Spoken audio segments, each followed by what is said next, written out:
আচ্ছা, গাল ব্লাডারে স্টোন কিভাবে হয় বা গাল ব্লাডার আমাদের কিভাবে আমাদের শরীরটাকে মেনটেন করে রাখে সেটাই আজকে বলবো। আমাদেরকে বুঝতে হবে যে লিভার কি। লিভার হচ্ছে আমাদের মানব শরীরের সব থেকে বড় একটা গ্রন্থি, যার ওজন প্রায় 1500 গ্রাম মতো, যেটা মানব শরীরের সব থেকে বড় গ্রন্থি।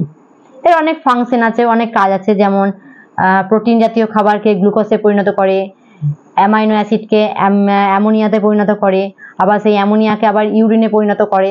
এর সব থেকে যে মোস্ট ইম্পর্টেন্ট যে কাজটা সেটা হচ্ছে বাইল বা পিত্ত তৈরি করা। পিত্তটা কেন তৈরি করতে হবে?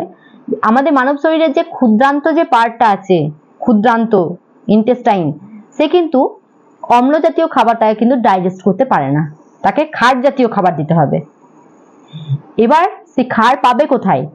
সেজন্য লিভার কি করে, পিত্তি তৈরি করে। পিত্তিটা হচ্ছে হলুদ, ইয়েলো আর গ্রিন যে কম্বিনেশন, সেরকম কালার টাইপের। তো পিত্ত তৈরি করে এবং সেটা ডাক্টের মাধ্যমে, একটা নলের মাধ্যমে কিন্তু ক্ষুদ্রান্তের সঙ্গে যুক্ত করে, তারপরে খাবারটা কিন্তু ডাইজেস্ট করে ক্ষারের মাধ্যমে।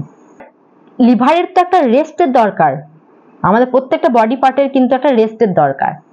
তো লিভার কি করে, পিত্তটাকে তৈরি করে একটা থলির মধ্যে রেখে দেয়, পিত্ত থলি, যেটাকে আমরা গাল ব্লেডার বলি।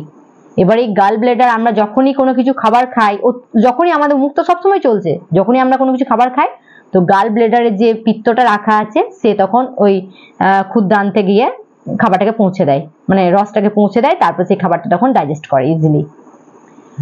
এটা তো একটা রেগুলার সিস্টেম। এবার গড়বড় কখন হয়?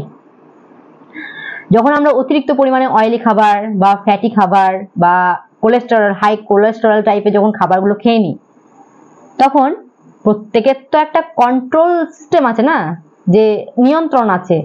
যদি এক্সট্রা হয়ে যায় তখন সেটাকে সহ্য করতে পারে না। এবার অতিরিক্ত পরিমাণে যখন আমরা এই খাবারগুলো খাই, তখন কিন্তু আমাদের লিভার কিন্তু প্রবলেম হয়, আমার লিভারের যে প্রবলেমটা হয়, আর তার সঙ্গে সঙ্গে গাল ব্লেডারেরও কিন্তু প্রবলেম হয় এবং সেখানে স্টোন জমতে শুরু করে, গাল ব্লেডারে পাথর হয়ে যায়। তখন সে তার কাজটা কিন্তু ঠিকঠাকভাবে করতে পারে না, তখন যাই খায় আমরা বমি করে দিই, পেটে যন্ত্রণা করে, অতিরিক্ত যন্ত্রণা হয়, সহ্য করতে পারা যায় না। বা সেই পাথরের পরিমাপটা যদি ছোট হয়, ছোট সাইজ যদি হয়, তাহলে সেটা পাথরটাকে ডাক্তারি চিকিৎসার মাধ্যমে সেটাকে বের করে দেওয়া হয়। আর যদি সেটা বড় আকার ধারণ করে, তখন সেটা গোটাগুটি গাল ব্লেডারটাকেই কিন্তু কেটে বাদ দিতে হয়। এবার গাল ব্লেডার যদি বাদ দিতে হয়, তারপরে কিন্তু ডাইজেস্টিভ সিস্টেমে কিন্তু যে রেগুলেশন, সেটা কিন্তু আর কন্ট্রোলে থাকে না, তখন আমাদের লিকুইড টাইপের খাবার খেতে হয়, অনেক প্রবলেম হয়।